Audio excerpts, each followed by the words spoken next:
Welcome to Gomathi's kitchen. நம்ம இன்றைக்கி பார்க்க போகிறது பூண்டு மிளகு குழம்பு எப்படி செய்யலாங்கிறதான் பார்க்க போகிறோம். இந்த பூண்டு மிளகு குழம்பு பார்த்திங்க அப்படின்னா மழை காலத்தில் குளிர்காலத்துலலாம் எடுத்துக்கிறது ரொம்பவே நல்லது. அது உங்களோட இம்யூனிட்டி பவரை இன்க்ரீஸ் பண்ணும். இந்த குழம்பு நீங்கள் சூடான சாதம், இட்லி, தோசையோடலாம் வச்சு சாப்பிட்றப்ப ரொம்பவே நல்லாயிருக்கும். இப்போ எப்படி செய்யலாங்கிறத பார்க்கலாம். கோமதிஸ் கிச்சனை சப்ஸ்கிரைப் பண்ணாதவங்க சப்ஸ்கிரைப் பட்டனை ப்ரெஸ் பண்ணிக்கோங்க. உடனுக்குடனே அப்டேட் வேணும் அப்படின்னா பக்கத்தில் இருக்க பெல் பட்டனில் ஆல்ங்கிற ஆப்ஷனை மறக்காமல் ப்ரெஸ் பண்ணி வச்சுக்கோங்க. இப்போ இந்த மிளகு குழம்பு செய்கிறதுக்குன்னு பார்த்திங்கன்னா ஒரு மசாலா விழுது அரைக்கணும். அதுக்கு 1/4 கப் அளவுக்கு துருவின தேங்காவை மிக்சி ஜாரில் சேர்த்துக்கோங்க. கூடவே பாதி நாட்டு தக்காளி, அதாவது மீடியம் சைஸில் உள்ள நாட்டு தக்காளி கட் பண்ணதுன்னு பார்த்திங்கன்னா 1/2 கப் அளவுக்கு இருக்கும். அதையும் சேர்த்துட்டு 1/8 டீஸ்பூன் அளவுக்கு மஞ்சள் தூள் சேர்த்துக்கலாம். 1/2 டேபிள் ஸ்பூன் அளவுக்கு மிளகு சேர்த்துக்கோங்க. கூடவே பார்த்திங்கன்னா 1 டீஸ்பூன் அளவுக்கு மிளகாய்த்தூள், தனி மிளகாய்த்தூள் சேர்த்துருக்குறேன். 2.5 டேபிள் ஸ்பூன் அளவுக்கு மல்லித்தூள் சேர்த்துக்கோங்க. தனி மல்லித்தூள் சேர்த்துக்கணும். கூடவே 1/2 டீஸ்பூன் அளவுக்கு சீரகம், 1/2 டீஸ்பூன் அளவுக்கு சோம்பு சேர்த்துக்கோங்க. 1/8 டீஸ்பூன் அளவுக்கு பெருங்காய பொடி, கூடவே கொஞ்சம் கருவேப்பிலை இலைகளும் சேர்த்துக்கோங்க. குழம்பு உங்களுக்கு நல்ல கலராக இருக்கும், வாசனையாகவும் இருக்கும். இந்த அளவுக்கு கரகரன்னு அரைச்சதுக்கு அப்புறமா 2 பொடியாக நறுக்கின சின்ன வெங்காயம் சேர்த்துட்டு நல்லா நைஸாக அரைச்சி இந்த மாதிரி எடுத்து வச்சுக்கோங்க. கொஞ்சம் நல்லா திக்காகவே அரைச்சிக்கோங்க, ரொம்ப தண்ணியாக அரைச்சிட வேண்டாம்.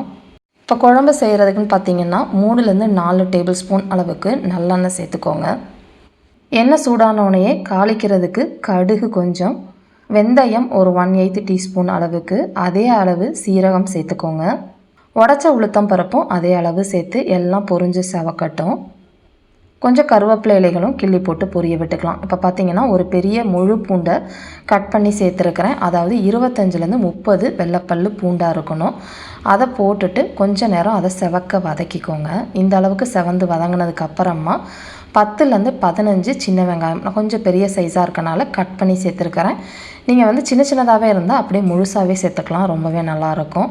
இப்போ இந்த வெங்காயம் பூண்டுக்கு தேவையான அளவு மட்டும் உப்பு, ஒரு 1/2 டேபிள் ஸ்பூன் கல் உப்பு சேர்த்து நல்லா வதக்கிக்கோங்க. இந்த அளவுக்கு வதங்கினதுக்கு அப்புறமா அரைச்சி வச்ச அந்த விழுது இருக்கு இல்லையா, அதை இதில் சேர்த்துட்டு தண்ணி எதுவும் ஊற்றக்கூடாது. ஊற்றாமலே நல்லா இந்த எண்ணெயிலேயே பச்சை வாசனை போகிற அளவுக்கு வதக்கி எண்ணெய் பிரிஞ்சு வந்துடணும். கருகிடாமல் பார்த்துக்கோங்க, கொஞ்சம் தீயை மிதமாக்கிக்கோங்க. இப்போ இந்த மசாலுக்கு தேவையான அளவு 1/2 டேபிள் அளவுக்கு கல் உப்பு சேர்த்துருக்கிறேன். கொஞ்சம் கருவேப்பிலை இலைகளும் கிளி போட்டு நல்லா வதக்கிக்கோங்க. இப்போ நல்லா எண்ணெய் பிரிஞ்சு வந்துருச்சு பாருங்கள். இந்த அளவுக்கு வதங்கி வந்ததுக்கு அப்புறமா ஒரு பெரிய எலுமிச்சம்பழம் சைஸில் புளி எடுத்து கரைச்சி இதில் சேர்த்துக்கலாம். நான் ஏற்கனவே கரைச்சி வடிகட்டி வச்சுருக்கிறேன், அதை சேர்த்துட்டு இது நல்லா குழம்பு உங்களுக்கு திக்காயும் வரும். உங்களுக்கு தண்ணியாக வேணும் அப்படின்னா கொஞ்சம் கூட தண்ணி ஊற்றிக்கோங்க. நான் இன்றைக்கி கொஞ்சம் தொக்கு மாதிரி திக்காக தான் எடுத்துக்க போகிறேன். அதனால் இப்போ ஒரு 1 கப் அளவுக்கு மட்டும் தண்ணி ஊற்றி இதை கொதித்து எண்ணெய் பிரிஞ்சு வரணும். இது கொதிச்சுக்கிட்டு இருக்கப்பயே ஒரு சின்ன பீஸ் வெள்ளைக்கட்டியோ இல்லை கருப்பட்டியோ சேர்த்துக்கிட்டிங்க அப்படின்னா அந்த டேஸ்ட்டை உங்களுக்கு என்ஹான்ஸ் பண்ணி காட்டும். இப்போ நல்லா மூடி வச்சு மிதமான தீயில் இந்த அளவுக்கு எண்ணெய் பிரிஞ்சு வர அளவுக்கு கொதிக்க விட்டுருக்கிறேன். ரொம்ப சுவையான பூண்டு மிளகு குழம்பு தயாராகிடுச்சு. இதே மாதிரி அளவுகளோடு செஞ்சு பார்த்துட்டு எப்படி இருக்குங்கிறத கமெண்ட் பண்ணுங்கள். வீடியோ பிடிச்சிருந்தாலும் கமெண்ட் பண்ணுங்கள், லைக் பண்ணுங்கள், ஷேர் பண்ணுங்கள். மறக்காமல் சேனலை சப்ஸ்கிரைப் பண்ணி வச்சுக்கோங்க. தேங்க்ஸ் ஃபார் வாட்சிங்.